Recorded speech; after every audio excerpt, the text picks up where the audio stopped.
Welcome to our deep dive into burnout. We're going to be looking at Claire Ashley's book, The Burnout Doctor. And we all experience stress, right?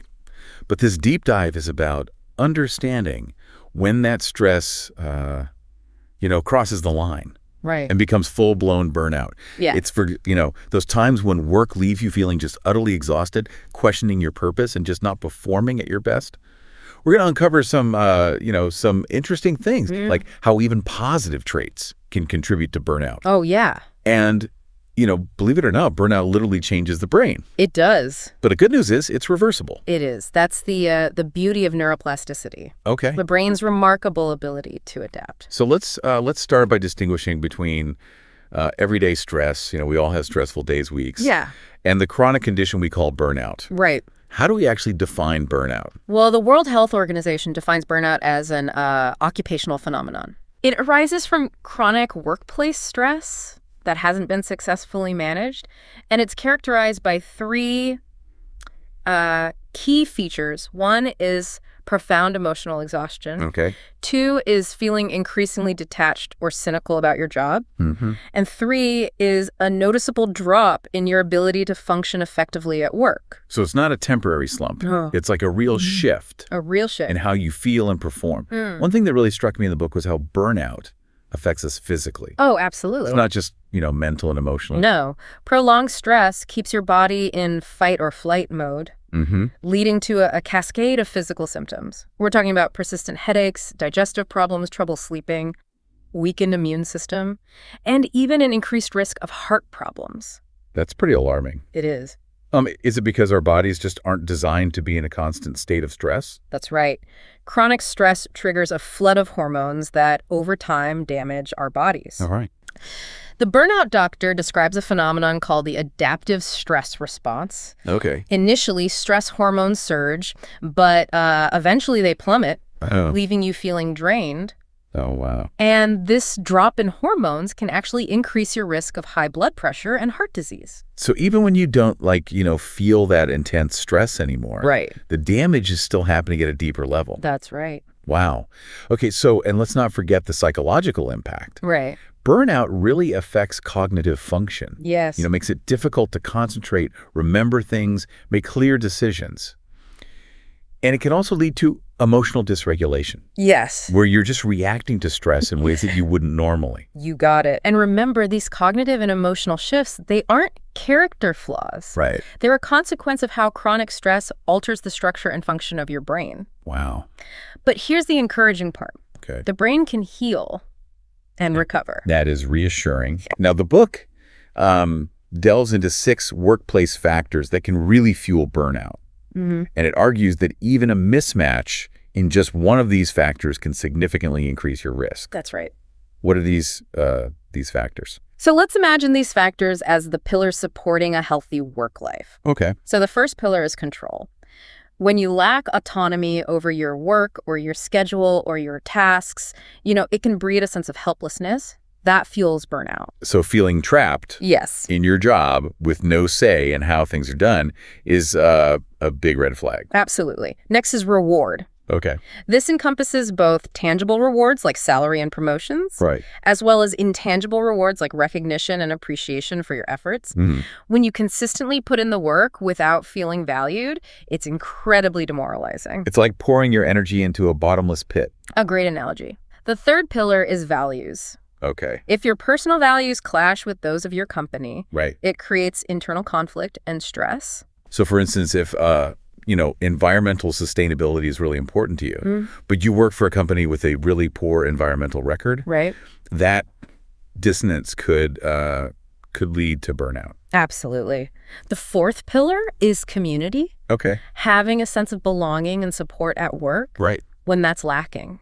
Or if the work culture is toxic, it can significantly amplify stress. So it's not just the work itself. No. It's the environment that you're doing it in. Absolutely.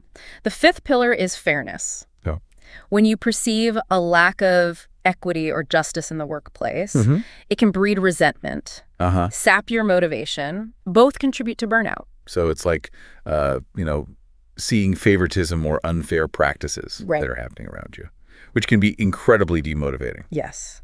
And finally, the sixth pillar is workload.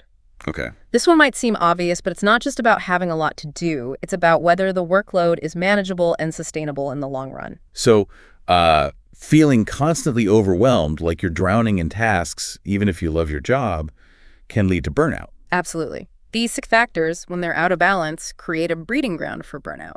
That's a really helpful framework for thinking about the work environment and its impact on our well-being.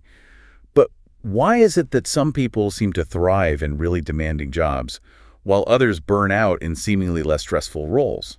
That's a great question. Individual factors play a huge role in your susceptibility to burnout. Okay. Understanding those factors can be key to both preventing and recovering from it. So what are some of these individual risk factors? Right. What makes some of us more vulnerable to burnout than others? Well, one common culprit is imposter syndrome. Yeah. That nagging feeling of being a fraud despite evidence of your competence. Mm-hmm. People struggling with this often overwork to compensate for their perceived inadequacy, Right. which puts them on the fast track to burnout. They're constantly trying to prove themselves, Right. even when they're already exceeding expectations. And it's more prevalent than you might think. Studies suggest that up to 70% of people experience imposter syndrome at some point. Even highly successful individuals have spoken about their struggles with it. Wow. That's a real eye-opener. What other individual factors contribute? Well, perfectionism is another big one. Okay. Striving for excellence is admirable, but when it morphs into an obsessive need to be perfect, it sets you up for constant disappointment and self-criticism. Yeah. That unrelenting pressure is a major contributor to burnout. It's like never giving yourself permission to be human, Right. to make mistakes. Yeah, Learn from them. you got it. Then there's people-pleasing, the tendency to prioritize others' needs above your own. Right. This can lead to resentment, exhaustion, and ultimately burnout. Learning to set healthy boundaries and prioritize your well-being is crucial. I imagine that's especially challenging for people who are, just naturally very empathetic, giving. It can be. Personality also plays a role. Type A personalities, known for their drive and competitiveness, they're often prone to overworking and pushing themselves beyond their limits, making them more susceptible to burnout. So ambition can be a great asset, but it needs to be balanced with self-care Yes, and realistic expectations. absolutely. Even childhood experiences can contribute to burnout risk. Growing up with very high parental expectations or experiencing trauma in childhood can impact your resilience to stress later in life. It's like those early experiences shape our coping mechanisms. Right. How we handle pressure as adults. Exactly. And finally, your coping style plays a role. Relying on emotion-focused coping, like avoidance or distraction, tends to make you more vulnerable to burnout. Okay. Those who employ problem-focused coping, actively addressing the root cause of the stress, tend to be more resilient. So it's not just about, managing the symptoms of stress. Right. It's about tackling the underlying issues You got it. head on. Now, while we've talked about, individual tendencies, certain groups face a statistically higher risk of burnout. Which groups are those? Well, mothers, unfortunately, are at a significantly higher risk. Gotcha. They juggle societal expectations, the mental load of running a household, and often a lack of adequate support, making them more susceptible to burnout. So it's like they're carrying the weight of multiple roles Yes. without receiving enough, recognition or help. Sadly, that's often the case. People with pre-existing mental health conditions, like anxiety or depression, are also more vulnerable to burnout. So addressing those conditions as part of the recovery process is crucial. What about people with neurodiversity? Yes. Are they also at a higher risk? Neurodiversity can certainly play a role. Individuals with ADHD, for instance, they might face challenges with executive functioning, making it harder to manage workload and stress, which can increase their risk of burnout. So the added challenges of neurodiversity Yeah. can kind of amplify the impact of workplace stressors. Absolutely. And it's important to remember that burnout doesn't discriminate. Right. It can impact anyone, regardless of profession, background, or personality. That's a sobering thought. It is. But also a reminder to be vigilant about recognizing the signs in ourselves Yes. and in those around us. Speaking of signs, we've talked about, defining burnout, the factors that contribute to it. But how do we know if we're actually experiencing it? Right. Are there specific signs or stages to watch out for? Indeed, there are. There are 5 distinct stages of burnout, which Ashley outlines in the Burnout Doctor. Interesting. Tell me about those. What's the first stage? The first stage is a bit deceptive. It's called the honeymoon phase. The honeymoon phase. Yeah. That sounds almost enjoyable. It can be. You're typically enthusiastic about your work, feeling energized and motivated. So how does that positive energy lead to burnout? Well, that's the tricky part. This initial excitement masks the early signs of stress. You might start working longer hours, taking on more responsibilities, neglecting your needs, but you're so caught up in the thrill of it all that you don't notice the toll it's taking. You're running on adrenaline. Yes. But eventually that fuel runs out. Exactly. Then comes stage 2, the onset of stress. Okay, so what happens in this stage?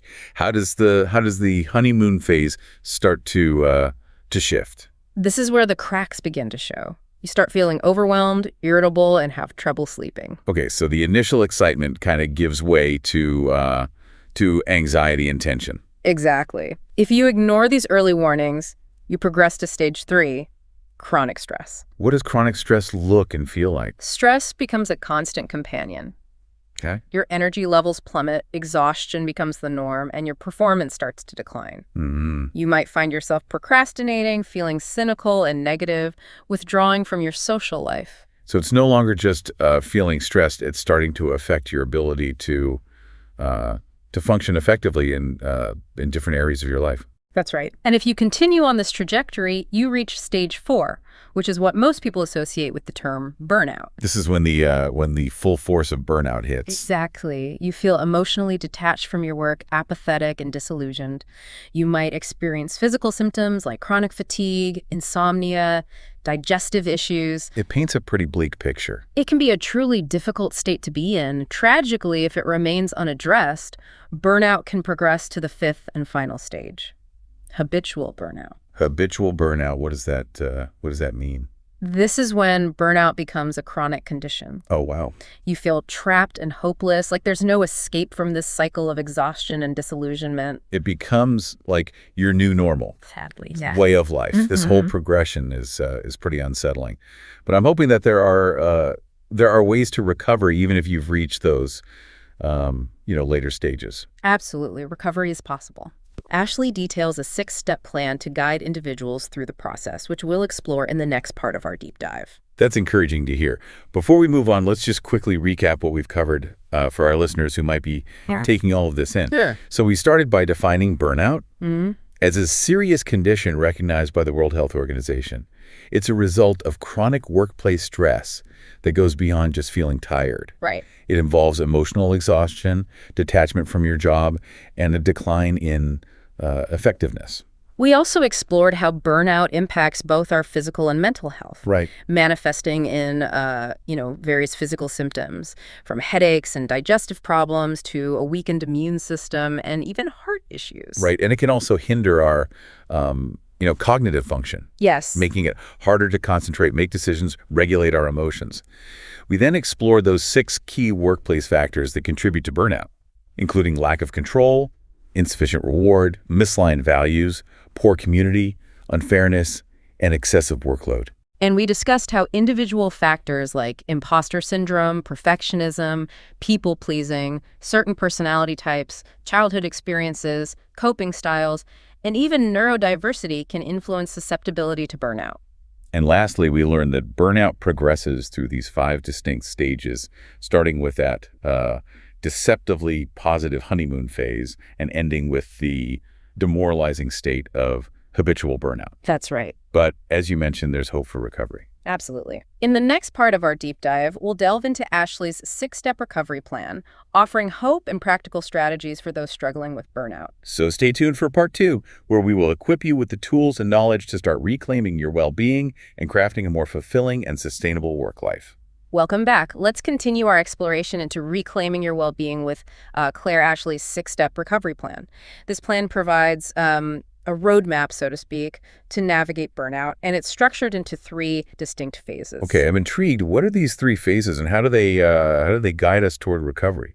The initial phase is getting healthy.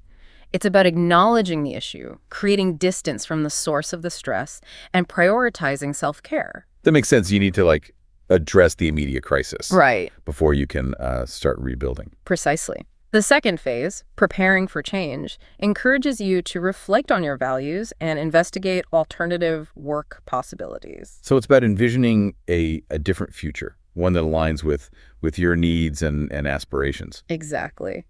Finally, actioning change, the third phase, focuses on implementing concrete changes, either by, modifying your existing role or forging a new career path. Sounds like a gradual progression. It is. Moving from crisis management to self-discovery. Right. And finally, taking action. Yes, a Right. great observation. Let's delve into each phase and unpack the steps involved. We'll begin with getting healthy. Okay. What do you think the first step might be? Well, based on what we've discussed, I'd say the first step is admitting there's a problem, recognizing that you're struggling with burnout. Spot on. It might sound straightforward, yet denial is a powerful force, especially for high achievers Right. who are accustomed to pushing through obstacles.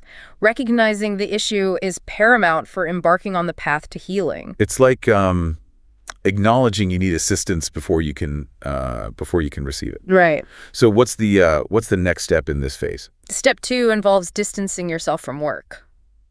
I can see the benefit in that, giving yourself space to breathe and recover. But realistically, how many people can afford to completely disconnect from work? You raise a valid point. Extended leave isn't feasible for everyone.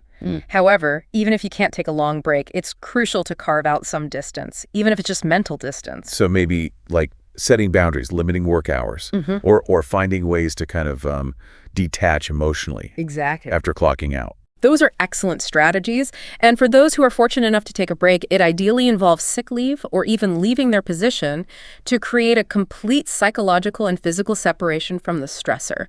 This break could span weeks or even months, depending on the severity of your burnout and personal needs. It sounds like a much-needed respite It is. for someone who's grappling with severe burnout. Indeed. The book emphasizes the importance of focusing on 3 key areas, even if you can't fully detach: regaining control, connecting with your loved ones, and prioritizing your health. So even while working, you can start shifting your life's balance Right. by emphasizing those areas. So what comes next in this getting healthy phase? Step 3 centers around restoring your health. That seems pretty self-explanatory, but what does that entail specifically? Rest is paramount.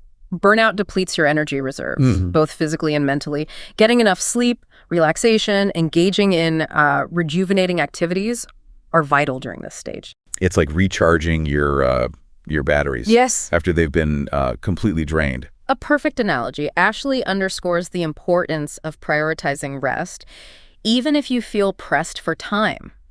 I can imagine that's a challenge for people who are so used to pushing themselves and being constantly on. It is. She points out that the more depleted you are, the less likely you are to engage in self-care. Right. Which creates this vicious cycle. That's the recovery paradox you mentioned earlier. Yes. Where the people who need self-care the most Right. are often the least inclined to prioritize it. So how do you break free from that cycle? It requires conscious effort and a willingness to challenge those deeply ingrained habits of overworking and neglecting your needs. So beyond rest, what other aspects of health should be addressed during this phase? Nutrition plays a vital role. Nourishing your body with wholesome foods replenishes your energy and supports overall well-being. So swapping junk food and processed meals Right. for nutrient-rich options is key. Exactly. And exercise. Okay. Though it might seem counterintuitive when you're exhausted, can elevate your energy and brighten your mood. I understand it might seem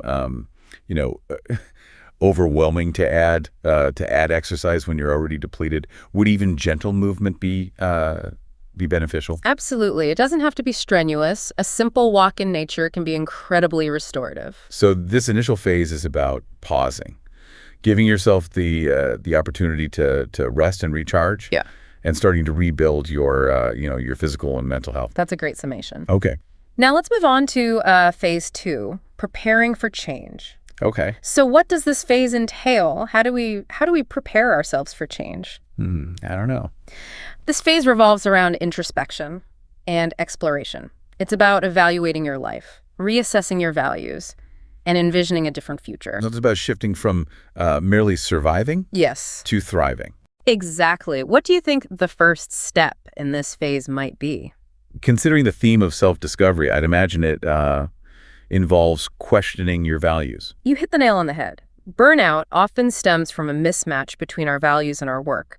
This step involves reflecting on what truly matters to you and evaluating whether your current work aligns with those values. That's like taking a step back. Yeah. And determining what you genuinely want out of life, both personally and professionally. Exactly. This step can be particularly challenging for individuals who've experienced burnout because they may have lost touch with their values or prioritized work above all else. So it's about reconnecting with your authentic self. Yes. And rediscovering what truly holds significance for you. So what comes after you've clarified your values? Step 5 is exploring work possibilities. So this is where you start envisioning a different path. That's right.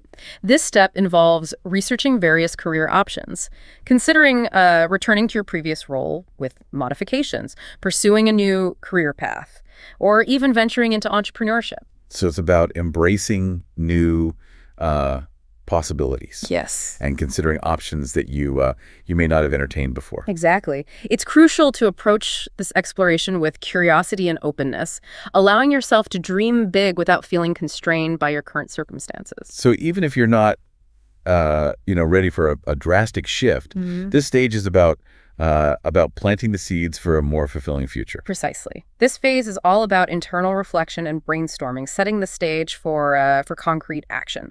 Now let's explore phase 3, actioning change. Okay, I'm ready to delve into the action phase. All right. What does this final stage encompass? This phase is where you put your plans into motion. So transitioning from contemplation to action. Exactly. What do you perceive as the most important step in this phase? I would say it's taking the leap and making those changes at work. You're absolutely right. This step can involve a range of actions depending on your circumstances and the insights you've gained during the previous phases. So for some, it might involve returning to their previous role with adjustments. Yes, this could involve negotiating reduced workload, increased autonomy, or a more supportive work environment. So collaborating with your employer to create a more sustainable and fulfilling work situation. Precisely. For others, it might mean transitioning to a different role within their organization or pursuing an entirely new career path. So it's about mustering the courage to embrace change, even if it feels daunting. It can. And for some, it might even involve starting their own business. Okay. Becoming their own boss and constructing a work life that genuinely aligns with their values and aspirations. That's exhilarating. It's like turning burnout into an opportunity for reinvention.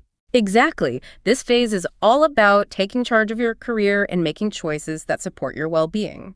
Now, I'm curious, Ashley also includes 2 bonus steps in her recovery plan.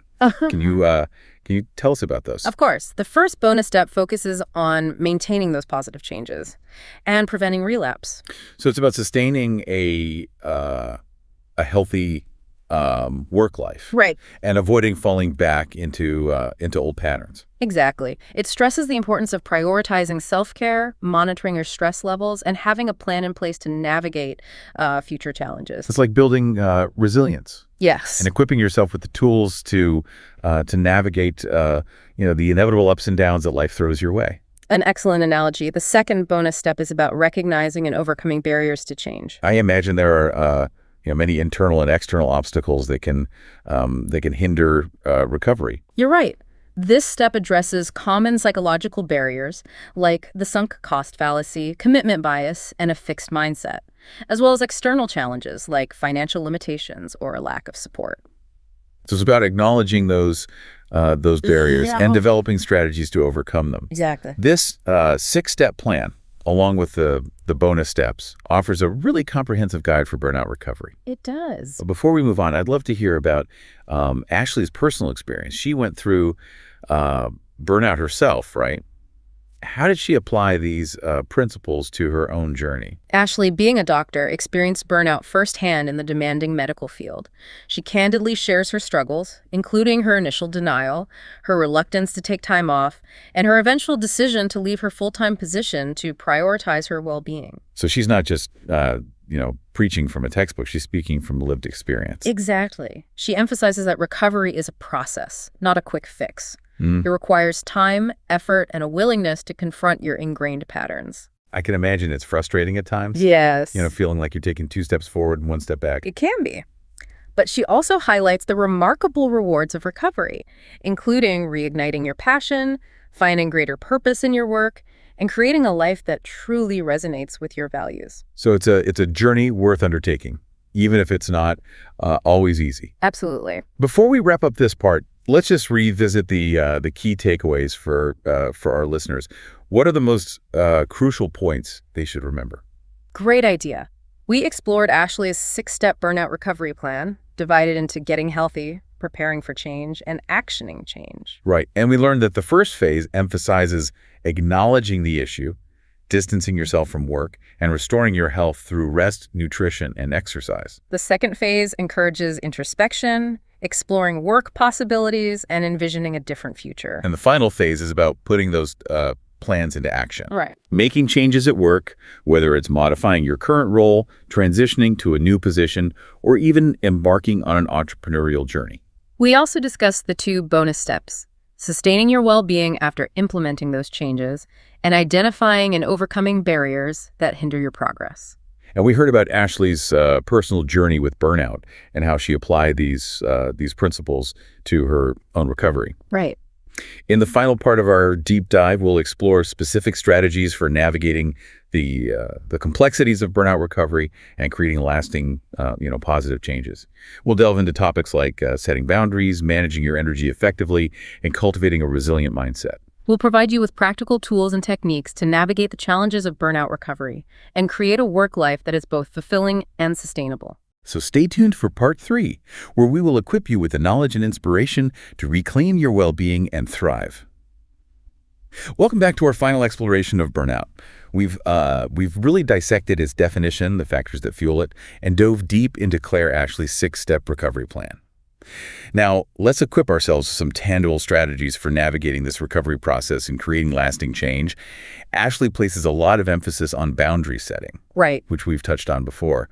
Why is it so crucial during recovery? Well, think of boundaries as protective shields for your well-being, especially during this vulnerable phase of burnout recovery. Okay. They're about clearly defining limits around your time, energy, emotional availability, both professionally and personally. It's about preventing relapse. Yes. And building a more sustainable way of life. Precisely. It's about learning to decline requests that drain you, delegating tasks when possible, and prioritizing your needs without succumbing to guilt or feeling obligated to apologize.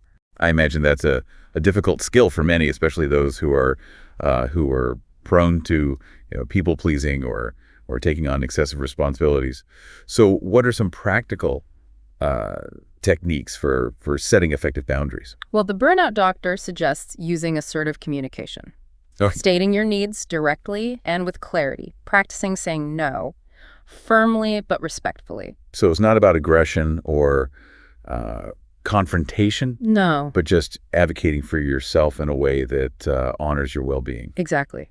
Ashley also emphasizes the importance of consistency. If you cave to pressure or guilt trips, it sends the message that your boundaries are flexible.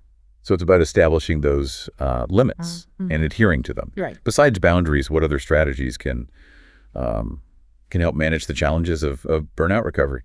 Energy management is vital. Burnout leaves you depleted. All right. So being mindful of how you expend your energy and prioritizing restorative activities is essential. So it's like strategically managing your resources, knowing when to invest and when to conserve.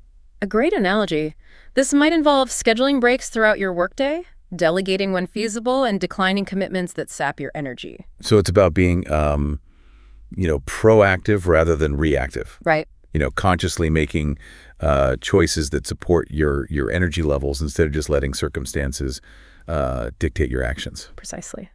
What do you think are some effective techniques for energy management?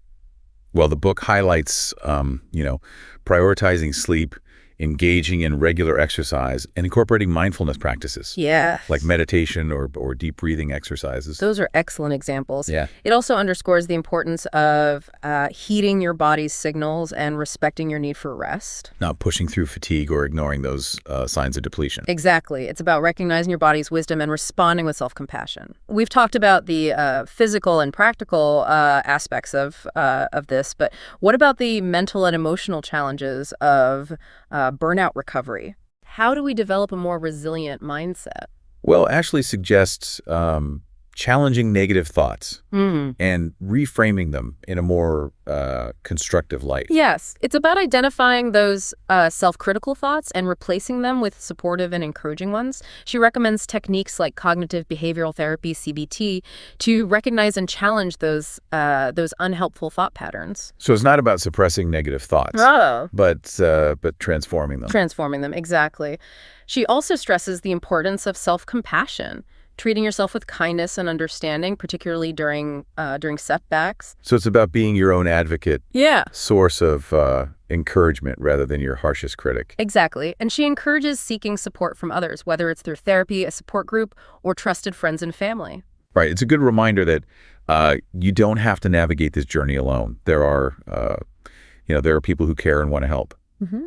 While we focused on workplace burnout in this episode, I think it's important to recognize that burnout can manifest in other areas of life as well. Oh, you're absolutely right. The principles and strategies we've discussed, they apply to any situation where chronic stress leads to exhaustion and disillusionment, whether it's in caregiving, parenting, or even navigating challenging life events. So if you're feeling burnt out in any aspect of your life, really reflect on these insights and consider how you can apply them to your situation. That's right. Remember, burnout is a signal that something needs to change, whether it's your environment, your mindset, or your approach to life. Ashley's book provides a framework for not only recovering from burnout, Right. but also preventing it in the future. Mm. Now let's condense the key takeaways into 10 actionable points for our listeners to remember as we wrap up. Okay, that's a great idea. Okay, so here are 10 essential points to combat burnout and reclaim your well-being. Number 1, recognize the signs. Understand those 5 stages of burnout and learn to identify the symptoms early on. Number 2, address the root cause. Burnout stems from chronic stress. Don't just treat the symptoms, tackle the underlying issues. Number 3, prioritize self-care. Make time for rest, relaxation, and activities that replenish your energy. Number 4, set healthy boundaries. Define limits around your time and energy, and learn to say no to protect your well-being. Number 5, master energy management. Be mindful of how you expend your energy and prioritize activities that restore you. Number 6, cultivate a resilient mindset. Challenge those negative thoughts or replace them with positive and supportive ones. Number 7, seek support. Don't hesitate to reach out to a therapist, support group, or trusted individuals in your life. Number 8, reevaluate your values. Ensure that your work and life align with your core values. Number 9, explore new possibilities. Don't be afraid to consider alternative career paths or ways to redesign your current role. And number 10, remember, you're not alone.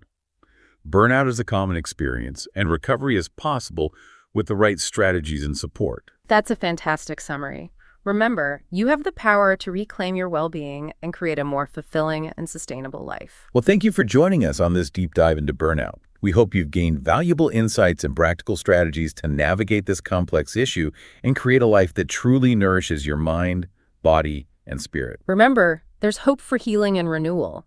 You are capable of overcoming burnout and thriving.